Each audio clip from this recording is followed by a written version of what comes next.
noite a todos. Mais uma quarta-feira em que estamos empenhados em adquirir conhecimento em cima da matriz divina. Nessa noite nós estamos juntos e que repouse sobre todos nós a graça e a paz do nosso Deus, o Criador. Nós estamos aqui buscando, na verdade, o conhecimento para estabelecermos os pilares do sucesso. Nessa noite nós estaremos dando continuidade acerca da matriz divina, assim como nós temos feito nessas últimas palestras. Estaremos aprendendo mais e mais detalhes sobre a matriz divina que nos favorecerão e muito, porque nós precisamos desenvolver os nossos dons, as nossas percepções, para que nós desfrutemos de uma vida verdadeiramente abundante. E eu quero salientar essa noite que a vida abundante não é aquela vida onde se junta muito dinheiro. Não é o acúmulo de riquezas, não é a quantidade dos bens de consumo que caracterizam uma vida abundante. Pelo contrário, muitos têm acúmulo de bens, mas na verdade eles estão dedicando as suas vidas ao egocentrismo, que não agrada ao Criador. E também o estado de consciência de uma pessoa que pratica o egocentrismo não é um estado de consciência sadio. Essa pessoa, ela vive em frustração, ela vive em depressão, em angústia. Ela é uma pessoa amarga, porque ela depositou a sua segurança, ela depositou o motivo do seu sucesso em cima de uma estrutura de consumo, quando na verdade o dinheiro ele não traz segurança. Por isso que eu sempre digo, nós não devemos procurar riquezas isoladamente. Nós devemos procurar todas as virtudes de Deus para que elas estejam direcionadas a cada um de nós. Aí sim nós alcançaremos os pilares do sucesso. Então, lembre-se bem, somente a riqueza, somente os bens de consumo, eles jamais poderão trazer segurança e jamais poderão alterar o teu estado de consciência. Porque a saúde mental, o estado de consciência de excelência é aquela pessoa que é feliz. E somente os bens de consumo não podem trazer a felicidade, não pode trazer as realizações. É simplesmente um fato isolado de egocentrismo. Na verdade, nós precisamos aprender a tocar na matriz divina. Eu gostaria de compartilhar com todos vocês uma passagem bíblica que ela nos trará a compreensão de como provocar uma reação na matriz divina. Lembrando-se que nós estamos ainda dentro do 16º princípio da matriz divina, aquele que eu falei na palestra anterior, que é necessário uma pequena quantidade de pessoas para provocar uma reação grandiosa em favor de muitas.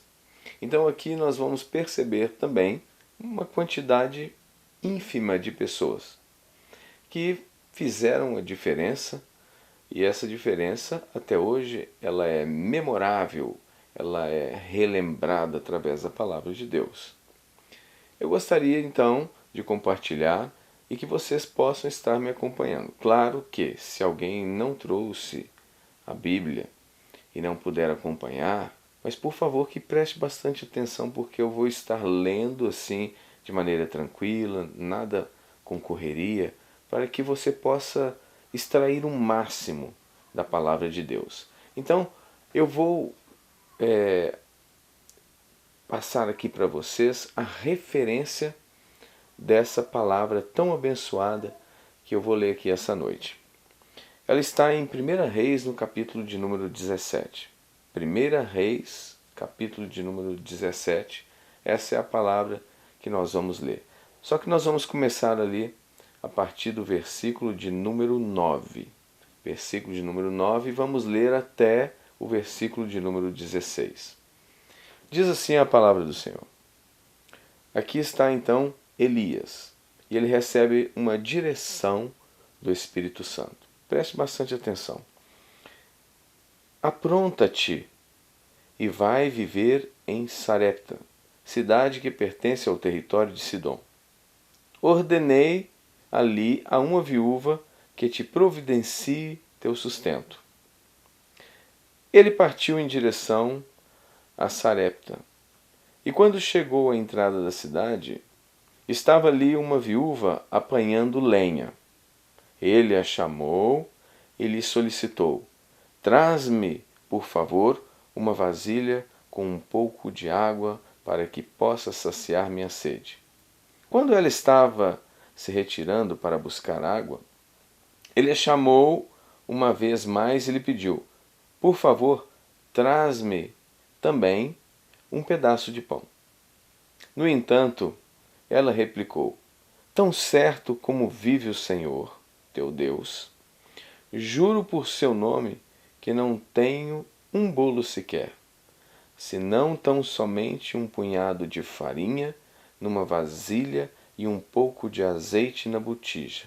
Estou, portanto, apanhando uns 2 gravetos para levar para casa a fim de poder preparar uma refeição para mim e para meu filho, para que comamos e depois morramos. Vamos fazer aqui uma pausa, nós lemos até o versículo de número 12. Veja bem, o Criador, o nosso Deus, deu uma direção, ele indicou um caminho para Elias, para que ele fosse então à cidade de Sarepta. Chegando lá, Deus havia então preparado uma viúva que iria sustentá-lo. No momento em que ele chega então nessa cidade, que ele encontra a viúva que o Senhor havia lhe falado anteriormente, ele diz para ela: traz um pouco de água para que eu possa saciar minha sede. Ela foi e trouxe a água. Mas aí ele diz então: agora eu quero que você faça para mim um bolo para que eu possa comer. Aí a mulher diz: olha, esse bolo não vai ser possível, porque eu só tenho aqui 2 gravetos e um pouquinho de farinha e azeite, e ali eu vou fazer uma refeição para mim e para o meu filho, e depois nós vamos morrer de fome. Então, se nós olharmos assim, com o olhar natural, segundo o curso deste mundo, as coisas que são aparentemente normais, nós vamos entender que parece que houve um equívoco. Porque se Deus diz: olha, tem uma viúva lá, ela vai te sustentar, e quando ele entra na cidade, a viúva é pobre, ela está dizendo que não tem nada, e o que ela tem é simplesmente para ela e para o filho dela, só mais uma refeição, e depois eles vão morrer de fome. Então, a situação não está condizendo com o que Deus falou para Elias. Como que uma viúva que não tem nada vai sustentar uma pessoa? Então, se ela não tem nada, ela não pode sustentar nem ela mesma. Então, dentro da visão natural, a visão que nós estamos acostumados a ver no mundo, se existe uma crise, uma pandemia, então não tem jeito, as coisas estão ruins. Então nós não vamos conseguir nada.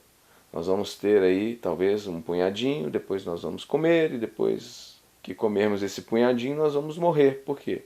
Porque existe aí uma crise, existe aí uma situação. Então, na verdade, foi com esse quadro que Elias se deparou quando ele chegou à cidade de Sarepta. O interessante é que a situação, olhando de maneira natural, realmente ela estava ruim. Realmente não havia condições e essa situação não se encaixava com aquilo que Deus falou. Dá-se até uma impressão que Deus errou. Você, puxa vida, tem nada a ver. Como é que ele me manda para uma cidade que a viúva é pobre? Como é que essa mulher vai me sustentar? Vamos continuar a leitura e vamos entender o que está acontecendo aqui. Elias, porém, lhe assegurou: não temas, vai, faz como dissestes, mas primeiro para mim um bolo pequeno e traz aqui. Depois o farás para ti e para o teu filho. Então Elias diz aqui no versículo de número 3, vai lá e faz para mim primeiro para mim um bolo. Depois para o teu filho. Nessa palestra que eu falei que o psicoterapeuta, ele diz o seguinte, que quando você quer uma coisa que te falta, dê essa coisa que te falta para alguém, porque você vai provocar um retorno para a sua vida. É isso que o psicoterapeuta estava dizendo lá na palestra retrasada, eu não me lembro exatamente. Por que eu uso sempre esses modelos de pessoas que pertencem talvez a uma outra classe religiosa? Por quê? Porque eles estão tocando na matriz divina e são pessoas que estão de fora, estão sendo abençoadas, pessoas talvez que não façam parte do nosso meio, mas eles têm o conhecimento da matriz divina. E ela é tão real que essas pessoas estão tocando, estão fazendo uso da matriz divina, estão sendo agraciados. E às vezes muitos cristãos estão vivendo em uma religiosidade, estão perdendo tempo, e quando na verdade poderiam estar tocando na matriz divina e alcançando os pilares do sucesso. Mas essa situação aqui de Elias e essa viúva pobre, ela nos revela o poder da matriz divina. Se nós passarmos aqui uma leitura assim, de forma relapsa, nós não vamos extrair dali a essência, a riqueza dessa passagem. Então nós estamos percebendo que haviam duas pessoas em necessidade, ou seja, estavam precisando de sustento. Elias foi ao encontro para ter sustento. E a provedora não tinha sustento nem para ela. E o que acontece aqui? Elias, conhecendo a matriz divina, deu o conselho que aquele psicoterapeuta, o Zé Carlos, estava falando. Então, veja a coerência. Quando alguma coisa te falta, você deve dar exatamente o que te falta para que o fluxo da abundância chegue até você. Se lhe falta dinheiro, você deve então dar dinheiro. Se lhe falta alguma outra coisa, que você dê aos outros essa outra coisa que lhe falta. Então, ele esclarece as leis. Porque, segundo os nossos olhos, nós diríamos assim, não faça nada para mim. Eu não sabia que você estava nessa situação. Vá lá e faça o bolo para ti e para o teu filho, e morra em paz. Mas não, ele diz, olha, se você quer sair dessa situação, você vai ter que tocar na matriz divina diferente. Você vai ter que fazer o contrário. As leis que você está acostumada a viver são elas que te levaram ao fracasso. São exatamente essas leis que fizeram com que você não tenha nada. É isso que Elias está dizendo. Só que para quebrar, para mudar essa situação, você vai ter que fazer ao contrário. Ao invés de você se preocupar com o teu filho e com a sua própria pessoa, primeiro você vai preocupar comigo. E nós bem sabemos que o profeta, ele representava nessa época a palavra de Deus, a diretriz de Deus para o povo. Então, primeiro você se preocupa comigo, primeiro com os de fora. E ele automaticamente representa a palavra de Deus. Então, primeiro você vai se preocupar comigo, porque comigo está a matriz divina. Então, primeiro você se preocupa comigo para que você toque diferente na matriz divina e você vai provocar um retorno que vai não somente suprir a sua necessidade, como também vai sobrar. Vamos entender, vamos continuar a leitura da palavra para que nós possamos entender esta analogia, esta visão de Deus em cima da matriz divina. Preste atenção. Versículo de número 14.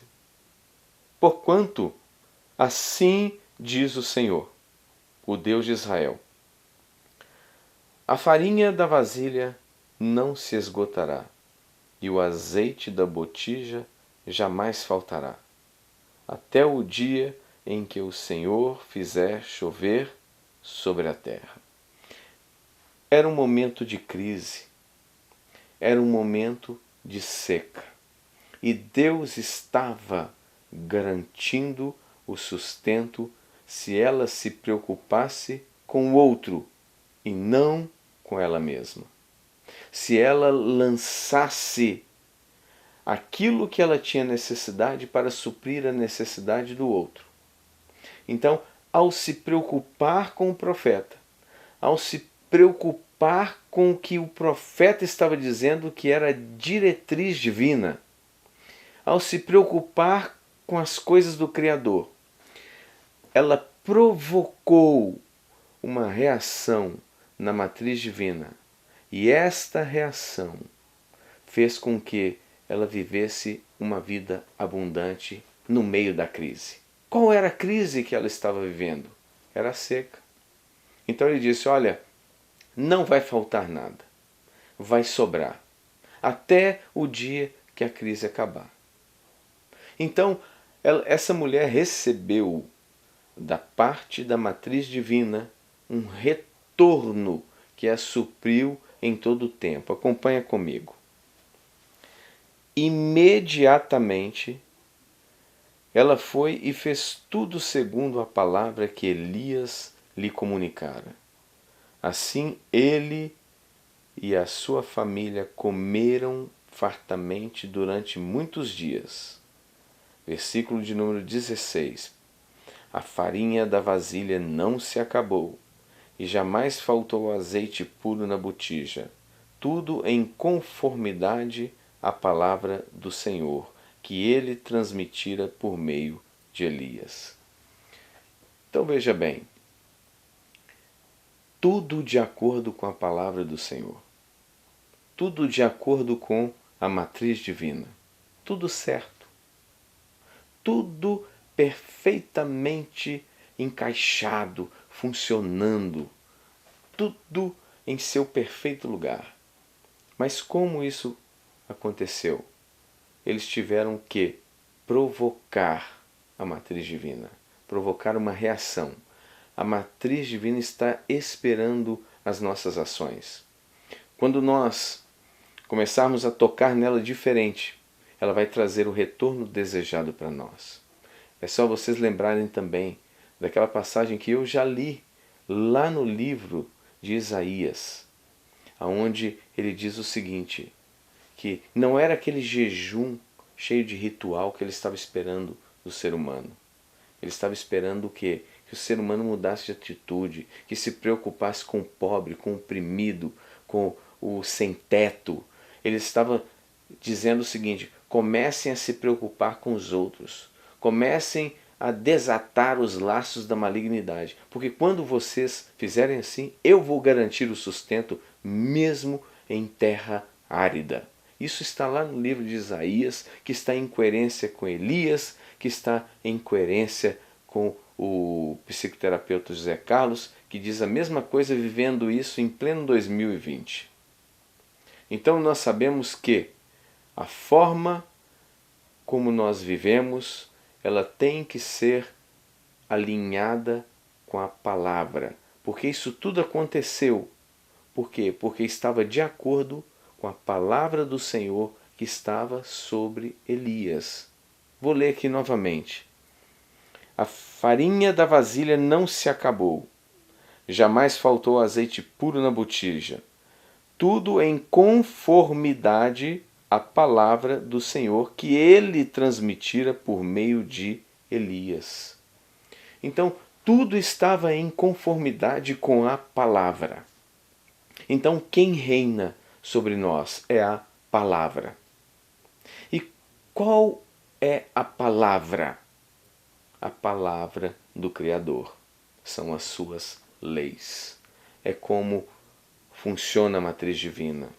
É como nós temos aprendido acerca do nosso Deus. É assim que funcionam as coisas. É dessa forma é que nós devemos trabalhar.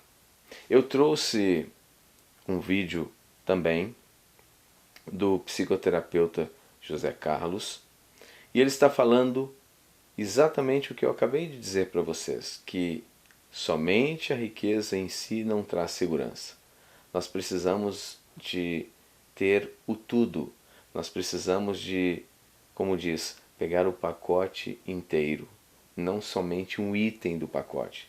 Nós precisamos da cesta básica divina, não somente algo de interesse próprio. Nós precisamos fazer a coisa em conformidade com a palavra do Senhor.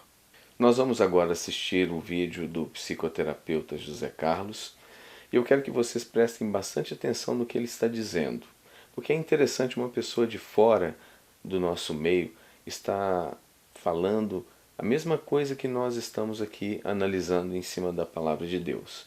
E dentro de alguns minutos nós retornaremos e continuaremos a nossa palestra. Mas aproveite o máximo, preste bastante atenção. O dinheiro traz satisfação, mas não segurança. Gente, hoje eu tenho algo muito importante, muito interessante, que nós estamos seguindo, a sexta lei espiritual do sucesso. E esse vídeo ele vai apresentar para você uma série de detalhes do seu dia a dia, da sua vida, e como você pode trabalhar tudo isso para que você possa alcançar o bem-estar, a segurança e a felicidade.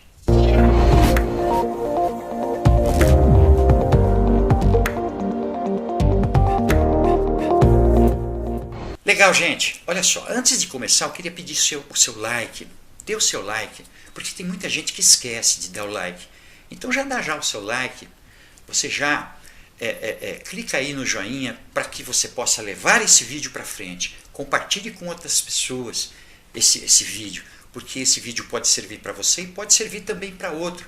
Mas não prenda esse vídeo para você somente. Leve esse vídeo para outras pessoas. Como é que eu faço? Compartilhando. Clicando no like. Se você que está chegando agora, a primeira vez que você está assistindo este vídeo, que te interessou de alguma forma, então você se inscreva no canal e clica no sininho para você receber os vídeos toda vez que eu soltar esses vídeos, subir esses vídeos tanto para o YouTube quanto para o Facebook, tá bom? Na vida, gente, buscamos se sentir seguros em tudo que fazemos. Aquilo que traz insegurança para nós, a gente tem a tendência a rejeitar, porque a gente busca aquilo que é seguro, aquilo que nos traz esse sentimento de segurança, não é mesmo? E buscar segurança, o que significa? A gente tem esse hábito de buscar segurança em objetos materiais, fontes materiais de recursos, fonte de recursos materiais, financeiros. Então, buscar segurança nesses objetos, com certeza, é se apegar ao que enferruja, ao que apodrece, ao que acaba, se apegar àquilo que pega fogo, né? E também aquilo que se deteriora com o tempo. Tá? Então, nós temos essa tendência a se apegar tudo aquilo que é transitório e procurar segurança nesses objetos transitórios. Por exemplo, olha o que nós estamos atravessando, esse momento difícil no mundo todo, que eu não posso dizer o nome aqui, senão eles bloqueiam os meus vídeos. Tá? Não vou dizer o nome. Mas é isso aí que a gente está atravessando, que todo mundo tem que ficar usando uma proteção, tá? Então, qual é a sacada? É você conviver de acordo com os princípios e as regras sociais, as regras políticas, as regras do Estado, do município, que tem que andar com essa coisa que protege o teu nariz, tua boca, para que você não pegue nada do ar, nem que alguém tussa e você pegue alguma coisa. Não. Então, não é isso que eu quero dizer. O que eu quero dizer é que se você se apega demasiadamente a essa ideia escura que nós estamos atravessando, mais você vai sofrer. Você sabe das regras? Sabe que você tem que andar com esse paramento para que você possa se proteger, certo? E só, mais nada, gente. Tomar todos os cuidados possíveis de você higienizar suas mãos. Tome esses cuidados. Porém, não se apega a essa ideia escura. Por quê? Porque isso vai acabar com você. Ah, isso é transitório? É claro que é. Isso vai durar a vida inteira? É claro que não. Deu para entender, gente? Então, olha, faça algo prazeroso, alegre, feliz. Né? Procure o autoconhecimento. Outro detalhe que eu estou dizendo para você aqui, seguindo esta sequência, o apego, principalmente. Vamos lá nessa parte bastante simbólica que a maior parte das pessoas se apega nele. Por quê? Porque ele traz um sentido de segurança, de bem-estar, de alegria e também de satisfação, que é o dinheiro. E o apego ao dinheiro, na verdade, o apego não é você ter dinheiro. Olha só, você ter dinheiro é uma coisa e você se apegar ao dinheiro é outra. Você ter dinheiro é porque você tem muita saúde na tua vida financeira. É bom ter saúde financeira? Oh, é muito bom. É lícito. O que você, de repente, deve tomar cautela e cuidado é você se apegar demasiadamente ao dinheiro, porque o apego a ele é que traz o sofrimento. Você ter o dinheiro, você trabalhar, ter o dinheiro para satisfazer o que você quer na tua vida, comprar o que você quer, sem se apegar a nada, apenas uma ideia que você tenha na tua mente, que os objetos estão aí para você consumir, para você comprar, consumir, por um período, por um espaço de tempo, de 0 a 75 anos, que é o limite médio de vida. Mas nada além disso, porque depois que você passar dessa vida para outra, depois que você se desligar desse corpo, eu não sei mais o que pode ocorrer. Não tenho essas informações para te passar. Porém, tenho a minha fé e como esse vídeo não se trata de fé, então não vou entrar nesses méritos, tá? Mas o detalhe é você não ficar apegado a esses objetos, que só vão fazer você sofrer e entristecer a tua alma, o teu ser, o teu psiquismo. Principalmente nesse momento que a gente está atravessando. Se apega àquilo que é construtivo. Você que chegou agora para assistir um vídeo desse, pronto. Aqui já mostra que você está buscando o que é bom. Por exemplo, se você pensa que um dia você vai ter R$1 milhão ou $1 milhão, do jeito que você quiser, $1 milhão é 5,5 vezes a mais que R$1 milhão. Daria 5 milhões, 5 milhões e meio de reais, $1 milhão. Tá, se você... Vamos pensar em R$1 milhão. Pronto, brasileiro tem que pensar em reais, não em dólar. Vamos supor que você pensa em ter R$1 milhão. E com isso, você se sentir ou pensar que com R$1 milhão você vai estar totalmente seguro, totalmente tranquilo. Eu vou dizer uma coisa para vocês, gente. 2 pontos.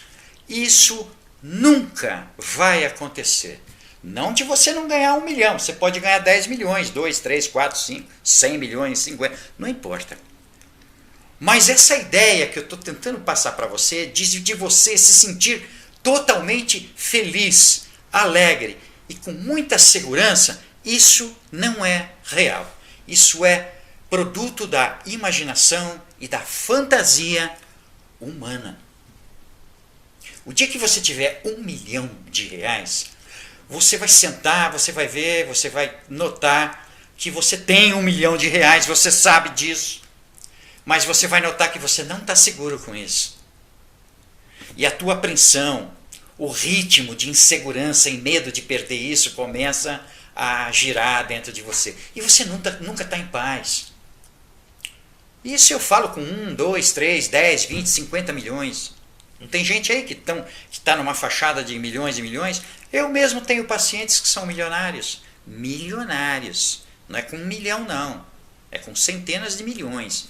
Tenho pacientes que vêm fazer terapia com centenas de milhões guardado e aplicado em apartamentos, em residências, e até prédios, em hotéis, em avião. Tem pacientes também que contam as moedas para pagar a sessão. Tenho também. Eu tenho de tudo que vem no meu consultório. Porém, eu não quero dizer a questão de dinheiro, gente. Eu não quero falar sobre o dinheiro em si, mas eu quero falar sobre o apego ao dinheiro. Porque é o apego ao dinheiro e não ter dinheiro. Não pensa você que ter dinheiro vai acabar com a tua vida. Você é o tipo que, se você ter muito dinheiro, você vai ser rico. E por ser rico, você não vai nem passar no fundo de uma agulha. Não tem essa coisa aí do fundo da agulha, que a Bíblia fala que nenhum rico, que é mais fácil, né? O rico passar no fundo de uma agulha do que entrar no reino dos céus, né? E todo mundo, o brasileiro, por exemplo, nós ocidentais, não é apenas os brasileiros, não, nós ocidentais, desconhecemos a cultura do Oriente Médio, desconhecemos a cultura dos israelenses, né, dos judeus. E uma das coisas interessantes, porque a maioria tem essa ideia de que o fundo, quando fala em fundo de agulha, a pessoa imagina uma agulha de costurar mesmo. Ai, meu Deus. Uma agulha de costurar para passar ali. Como que um camelo vai passar? Não tem como. Né? Mas, na verdade, o que está escrito ali na Bíblia com relação a isso, não é fundo de agulha, literalmente. O fundo da agulha é uma entrada dos mercados de fruta, mercado. Lembra, sabe aqueles mercados lá de Jerusalém? Itará, que tem os mercados onde os mercadores, os vendedores vinham de camelo com as bagagens, né? E ia vender isso no mercado, porque ele pescava, ele ia buscar não sei aonde, e tarará, e trazia no mercado ali, para poder vender no mercado isso. E o fundo da agulha era as entradas do mercado, assim, ó, igual a lá em Búzios, né, ou Paraty, não é, que tem essa cultura do arco, das entradas das portas é em arco. Essa entrada lá do mercado em Jerusalém, antigamente, hoje não tem mais isso, mas claro que não. Mas naquela época, essas entradas eram em arco. E ali era difícil o camelo passar por ali, porque ele não conseguia altura. O que ele tinha que fazer? O camelo ele tinha que ajoelhar e abaixar e ir rastejando para passar nesse fundo chamado fundo de agulha. Então, é mais fácil um camelo passar por esse fundo de agulha do que o rico entrar no reino dos céus. O que Jesus, no caso, que foi ele que disse isso aí? Qual é o motivo disso? O motivo é que a pessoa que ganha muito dinheiro, não é que ele tem muito dinheiro e ao mesmo tempo ele é totalmente desapegado a tudo. É uma pessoa simples, uma pessoa humilde, uma pessoa que tem a vida ligada à família, ligada aos outros, é a alegria da vida, ele tem uma vida espiritual totalmente organizada dentro dele. Então ele não tem apego, ele tem muito, muito, muito dinheiro e ele sabe que esse dinheiro é apenas para servir ele. Mas o detalhe que Jesus falou isso aí é a questão de que a pessoa que se apega ao dinheiro, porque essas pessoas que se apegam ao dinheiro, eles não conseguem enxergar outra coisa na vida a não ser dinheiro e bens de consumo. Ele só tem isso na mente dele.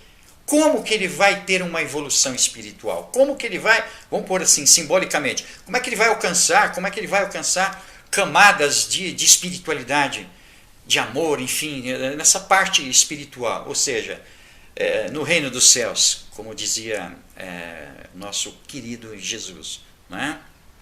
É impossível, é muito difícil. Então é mais fácil passar um camelo aquele fundo de agulha que é difícil, na época era difícil o camelo passar, porque ele tinha que se arrastar, mas ele passava, do que um rico apegado, uma pessoa apegada ao dinheiro, para e entrar no reino dos céus. Então o que eu quero dizer, aí, essa analogia toda, eu quero dizer que você pode ter dinheiro o quanto você desejar, você pode ter tudo o que você bem entender, porém, se você é demasiadamente apegado a tudo isso, você vai sofrer consequências. E essas consequências dos apegos são as perdas. E tem muita gente que não suporta a perda, e o que acontece? Ela se mata. Empresários muitas vezes cometem suicídio por causa disso. E aqueles que buscam esse tipo de segurança, buscam algo por toda a vida. Eles passam a buscar esse algo que para ele vai trazer segurança, a vida inteira ele está em busca desse algo. E ele nunca acha, ele nunca encontra. Ele morre sem achar esse algo que ele está buscando no objeto. Entende onde eu quero dizer para você que não traz segurança? O dinheiro traz satisfação de você comprar o que você quer e ficar feliz com aquilo. Você está satisfeito, traz um bem-estar, uma alegria. Isso não tenha dúvida. Eu sinto isso, mas eu não me apego a isso, não. Eu procuro o máximo a não me apegar. Por quê? Porque de repente eu posso perder isso pode acabar comigo. Entende? Por isso que o dinheiro traz satisfação, mas ele não traz segurança. E essa busca que eu estou dizendo para você, por segurança, ela é sempre ilusória, ela é efêmera, não tem valor algum, tá? Porque a segurança ela não vem de objetos de consumo, a segurança não aparece, ela não vem pelo apego ao dinheiro ou do que o dinheiro pode proporcionar a você, entende? Muita gente fala que o dinheiro,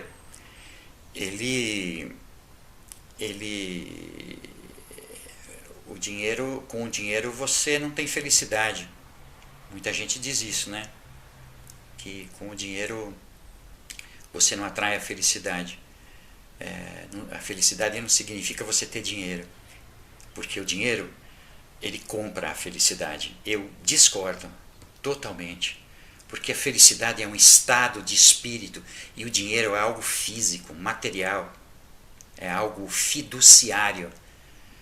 Ou seja, fiduciário significa que aquilo tem valor na tua mente, só isso. Entende? É isso que eu quero dizer. Então, essa busca por segurança, por isso que eu falo para você que essa busca ela é sempre ilusória. E por mais que você tenha dinheiro no banco, o apego ao dinheiro sempre cria insegurança e medo de perdê-lo. Tá? Então, quando você se apega a pessoas, situações e objetos de consumo, você fica preso e amarrado, tá? Por assim dizer, ao que é transitório e o que se deteriora com o tempo. E por razão a esses apegos, e é por essa razão, pela razão desses apegos, é que aparecem os conflitos, o sofrimento, as dores que os sentimentos das perdas trazem para quem está apegado. Deu para entender, gente, o que significa a ideia de que o dinheiro não traz satisfação, traz alegria e bem-estar, isso não tenha dúvida, mas não traz segurança. Deu para entender? Beijo no coração e até o próximo vídeo. Tá fantástico. Vamos lá.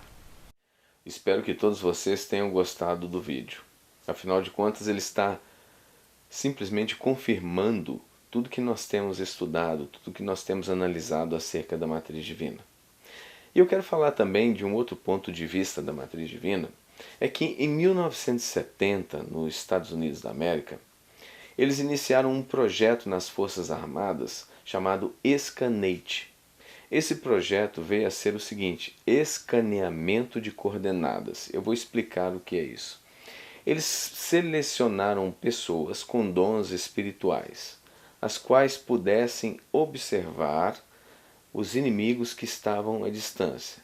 Então, os Estados Unidos, como ele foi sempre atacado pelo terrorismo, então eles precisavam descobrir as unidades dos inimigos, ou seja, aonde eles estavam escondidos, que armamento eles tinham, o que eles podiam fazer de mal para a população norte-americana. Então a preocupação era essa. Só que para fazer uma investigação como essa, que é conhecido como uma ação de inteligência, ou seja, nós vamos ali escanear o território do inimigo e vamos descobrir a sua base, os seus armamentos. Isso envolve um risco muito grande de vida, perda de soldados, de oficiais e de tudo mais. Enfim, então eles escolheram esse projeto, porque esse projeto ele traria o resultado sem a perda, ou seja, a baixa de soldados. E o que aconteceu? Eles prepararam pessoas espirituais, e o interessante é que essas pessoas, quando eles estavam em momento de meditação, para que fosse trazida a revelação dos pontos estratégicos do inimigo, elas estavam naquele momento ali de alfagia, ou seja, no estado alfa de relaxamento, aonde eles estavam ali recebendo a revelação da matriz divina. E por muito tempo eles pouparam muitas vidas por terem usado esse projeto. Ele foi conhecido e só depois de muitos anos ele foi revelado ao público. Mas foi um projeto em que utilizaram a matriz divina. Por quê? Como que eles poderiam ter uma direção, uma revelação dos pontos estratégicos dos inimigos sem estarem presencialmente? Então, mais uma vez, eles estão desrespeitando as leis da física newtoniana. Por quê? Porque para mim estar presente em um determinado local, eu não posso estar em outro. E essas pessoas estavam nos Estados Unidos e a tua consciência estava viajando a quilômetros de distância, analisando então o território do inimigo. Isso também me faz lembrar que Eliseu foi usado dessa forma. Quando o rei da Síria tentava emboscada contra o rei de Israel, Eliseu dizia: olha, não passe por determinado local, porque o rei da Síria armou uma emboscada. E isso diz a Bíblia que ele não somente livrou o rei de Israel uma ou duas vezes, foram várias vezes. Então, nós podemos usar a matriz divina em nosso favor e em favor da nossa nação, por exemplo. Por quê? Porque através de Eliseu, Israel foi preservada. Através do projeto Scanate, várias vidas dos Estados Unidos da América também foram preservadas. Então nós só temos vantagens, somente vantagens em conhecermos profundamente a matriz divina. Mais uma vez, em 1991, na Guerra do Golfo, os Estados Unidos da América, eles conquistaram vantagens em cima do exército inimigo. Por quê? Porque eles utilizaram novamente o projeto Scanate e conseguiram descobrir aonde estavam escondidos vários mísseis que poderiam ter feito um grande estrago, mas por isso eles foram eliminados e não houve o terrorismo que talvez aconteceria naquela guerra. Por quê? Porque utilizaram a matriz divina mais uma vez. Isso me faz lembrar também Eliseu, o sucessor de Elias, que esta visão, esta forma de pensar, ou seja, esse estado de consciência, ele se passa.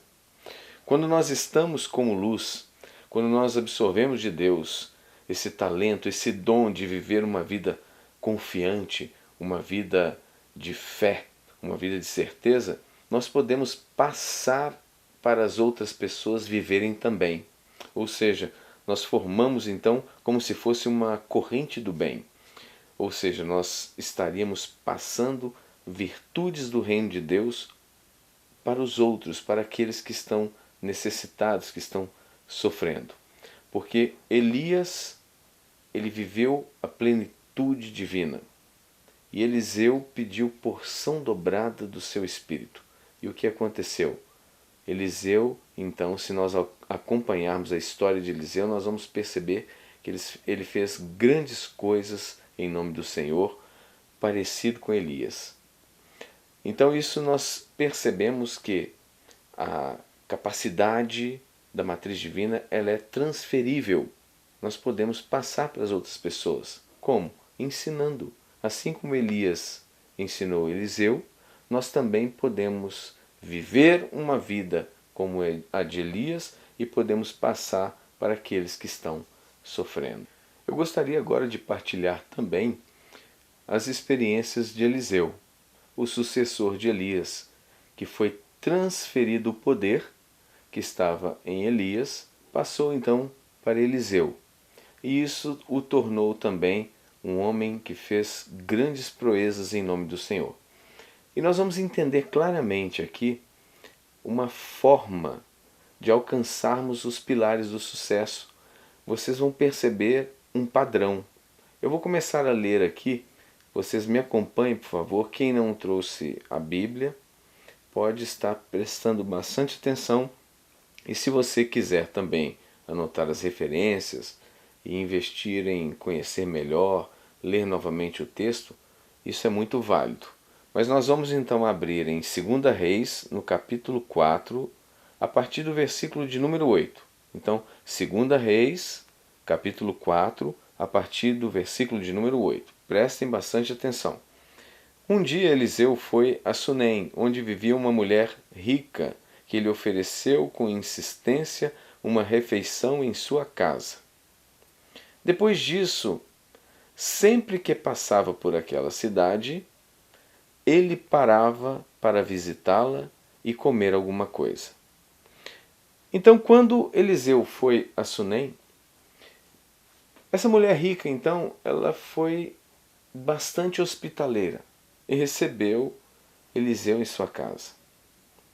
E isso, então, virou um hábito. Toda vez que ele passava ali, ele ia visitá-la, porque era uma pessoa altruísta, uma pessoa que se preocupava com os outros, com o bem-estar das pessoas.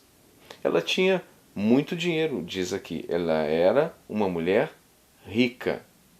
E ela então se preocupava com os outros. Tanto é que ela se preocupava com os outros que ela se preocupou com Eliseu, que passava sempre ali. Então, é uma mulher altruísta. E essa mulher altruísta que se preocupava com os outros, ela era rica. Então nós percebemos, a outra viúva do caso de Elias foi o que? Ela era pobre. Elias a ensinou a se preocupar com os outros primeiro. E então a abundância foi até a casa dela.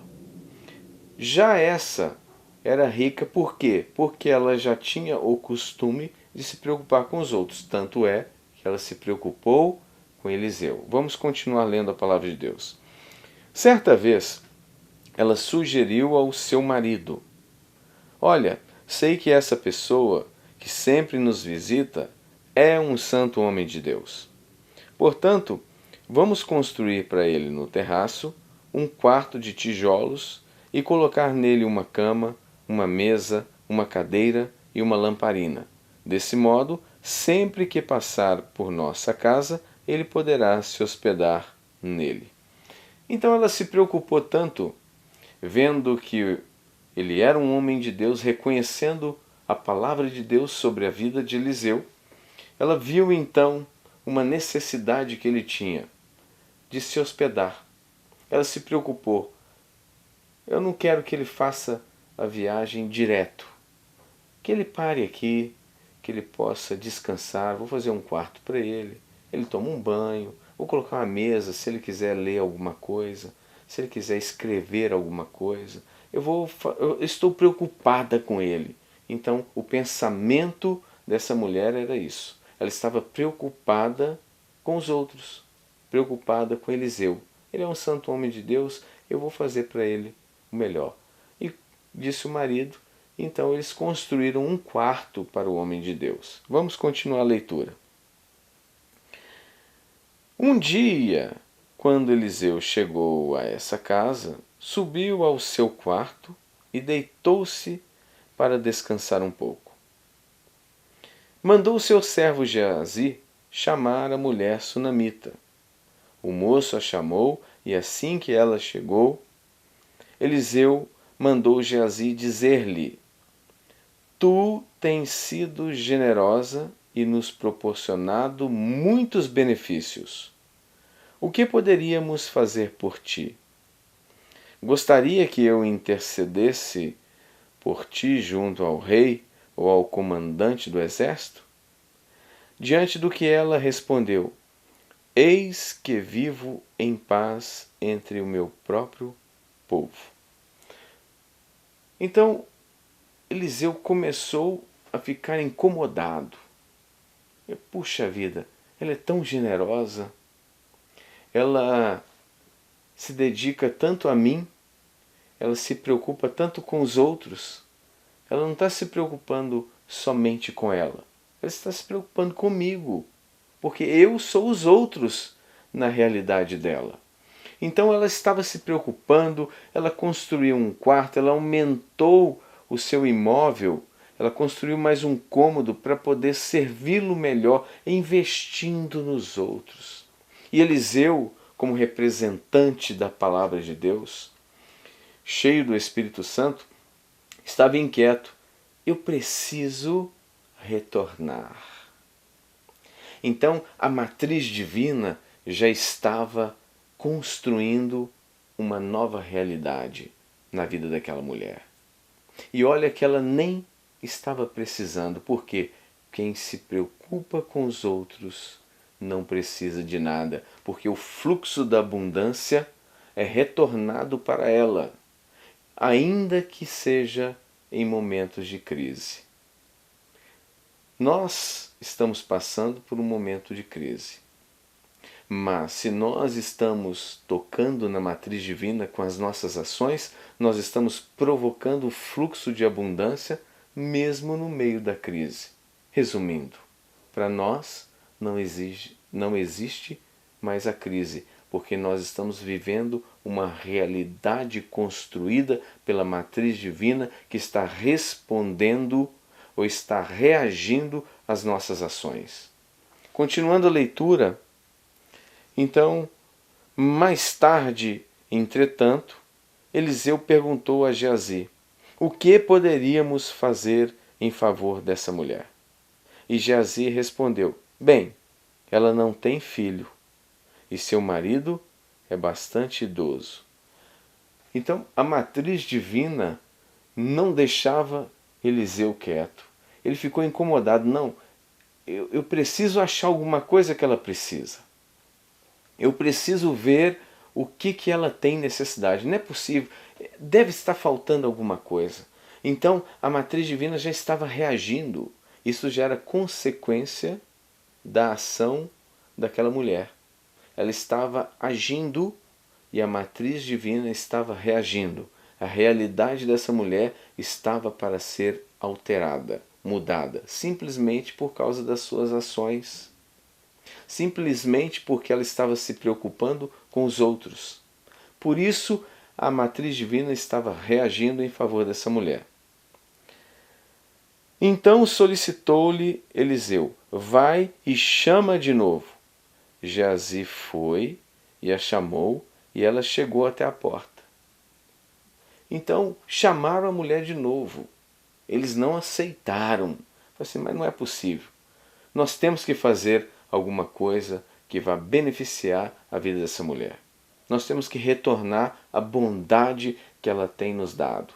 Tudo que ela tem investido está tocando na matriz divina. E a matriz divina está reagindo, usando o profeta. Eliseu lhe declarou: por volta dessa época, no ano que vem, terás um filho nos braços. Contudo, ela ponderou: Não, meu senhor, não iludas a tua serva, ó homem de Deus. Agora a matriz divina encontrou. Tinha algo que não havia sido realizado.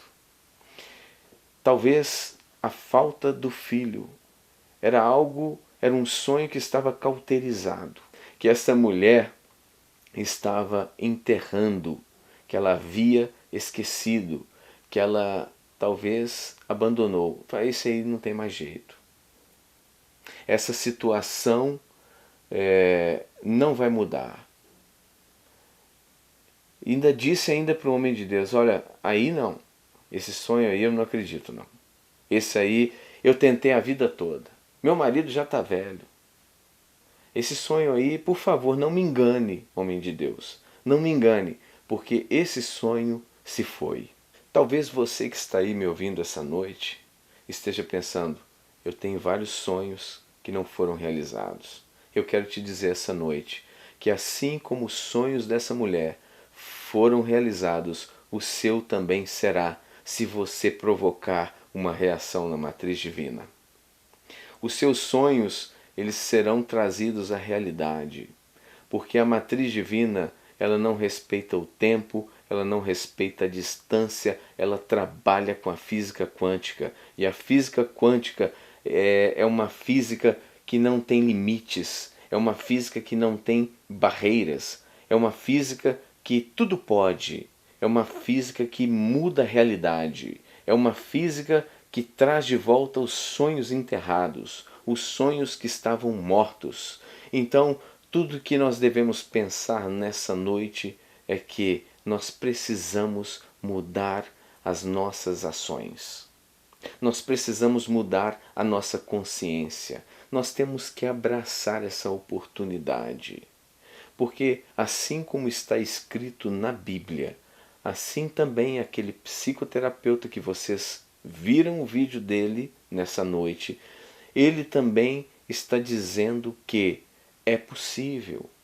Nós só não devemos colocar a nossa confiança ou dizer que somente o dinheiro vai resolver o nosso problema. Não, nós temos que provocar uma reação que vai trazer os nossos sonhos realizados. Para essa mulher, ela tinha dinheiro, ela não precisava de dinheiro, mas o dinheiro não trouxe a ela um filho. Mas o que trouxe a ela um filho foram as suas ações que provocaram reações na matriz divina, e o profeta, que representa a palavra, estava diante dela anunciando que ela teria um filho.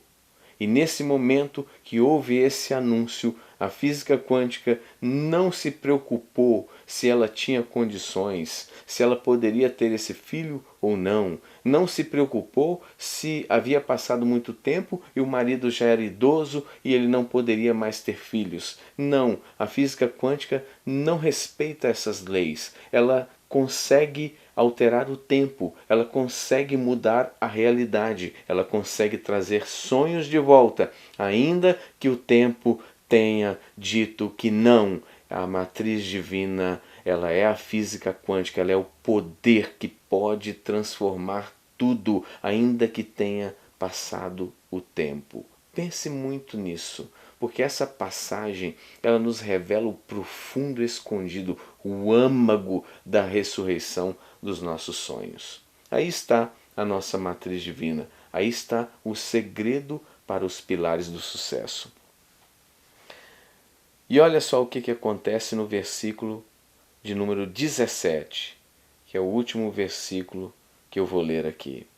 Entretanto, assim como Eliseu lhe afirmara, a mulher sunamita engravidou e no ano seguinte, no tempo certo, deu à luz a um filho. Esse filho, eu quero dizer que para a sunamita era uma situação traumática, porque nós podemos perceber uma alteração no falar dela no momento que Eliseu tocou no assunto e disse para ela: olha, no ano que vem, mais ou menos nessa época, você estará com um filho nos braços. Imediatamente ela refutou: não enganes a tua serva. Aí você está indo longe demais. Você viu que havia uma ferida, havia uma mágoa, havia um sonho que ela enterrou. Ela não gostava nem que tocasse no assunto. Pense nisso. Tudo pode ser mudado. Através da matriz divina não tem tempo. Através da matriz divina não tem distância. Através da matriz divina não tem situação que ela não possa mudar. Nessa noite, a oportunidade de você mudar a sua realidade está diante dos teus olhos. A palavra de Deus está esperando. Toque em mim.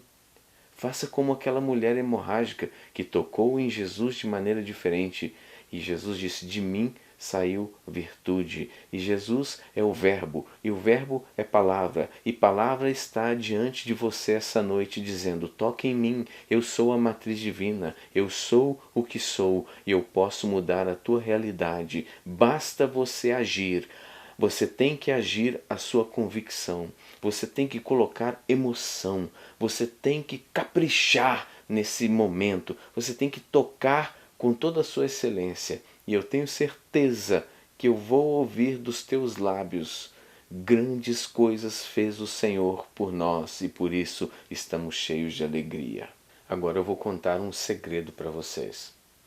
Lembra daquele experimento da dupla fenda?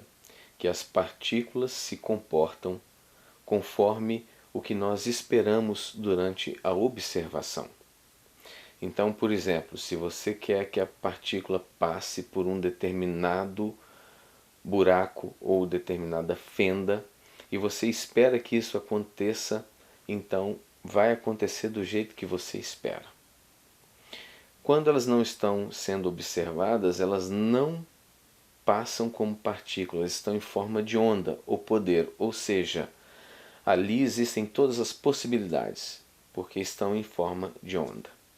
Agora, o grande segredo foi uma experiência que John Wheeler fez, repetindo essa mesma experiência da dupla fenda, só que eles fizeram ao contrário. Na primeira experiência da dupla fenda, a convicção interfere, primeiramente, em cima do experimento, ou seja, vou fazer o experimento, eu espero que isso ocorra dessa forma. Então, em primeiro lugar, eu lancei a convicção e depois o experimento ele vai de acordo, ou seja, em conformidade com a minha convicção, que foi lançada primeiro. Mas agora, segundo John Wheeler, eles fizeram ela ao contrário. Dispara o experimento, sem que ninguém esteja esperando nada. Aí o experimento foi disparado. Depois, eles então apresentaram a convicção, o que eles estavam esperando. E o que aconteceu? A convicção interferiu no experimento do passado. Porque se o experimento veio primeiro e depois a convicção, significa que, mediante ao aspecto da convicção, o experimento está no passado. Então, aquele aspecto, eu espero que o experimento tenha esse formato, mas o experimento já havia sido disparado. A partícula, o fóton, que nesse caso foi usado no experimento, já havia sido disparado. Então, todas as possibilidades, ou seja, quando ninguém está observando, ninguém está esperando nada, existem todas as possibilidades. Então, aconteceu o experimento em forma de onda, ou seja, em forma de poder. Mas quando a convicção veio, mesmo depois do experimento, ela alterou o passado. Então fica aqui esse experimento para você guardar no seu coração. O tempo já não é mais problema. Não se preocupe com como, se preocupe com o produto acabado, ou seja, com o destino, com o sonho realizado.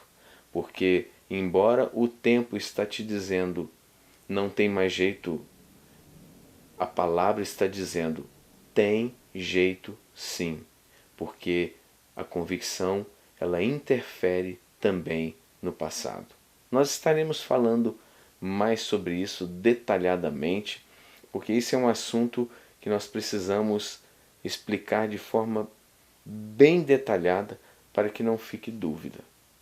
Estamos agora chegando ao fim da nossa palestra, né? Conforme eu sempre tenho dito, não vamos estender demais. Eu espero que todos tenham sido muito abençoados, que esse conhecimento possa ser depositado no teu coração, que é uma terra fértil, e ele vai frutificar.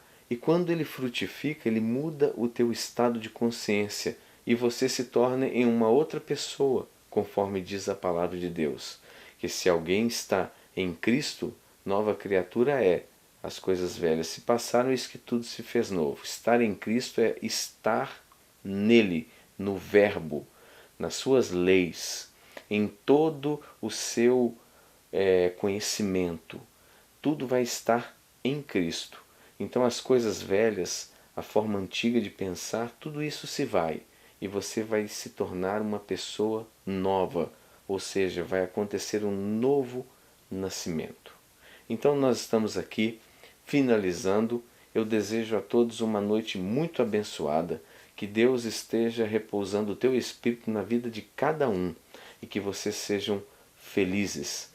E eu espero então encontrá-los novamente na próxima palestra na quarta-feira que vem. Que Deus abençoe a todos.